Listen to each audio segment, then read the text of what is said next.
হায়াত মৌতের মালিক আল্লাহ, ন্যূনতম সিকিউরিটি নিয়ে চলাও হলো সুন্নাহ।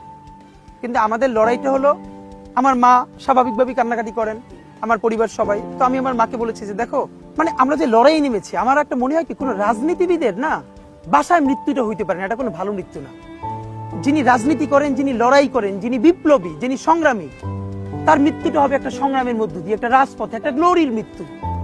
আমি তো ভীষণভাবে প্রত্যাশা করি, আমি ছোটবেলা থেকে এই স্বপ্নটা দেখি, অনেক জায়গায় বলেছি, একটা তুমুল মিছিল হচ্ছে অন্যায়ের বিরুদ্ধে, সেই মিছিলের সামনে আমি আছি, কোনো একটা বুলেট এসে আমার বুকটা হয়তো বিদ্ধ করে দিয়েছে, এবং সেই মিছিলে আমি হাসতে হাসতে আমি শহীদ হয়ে গেছি।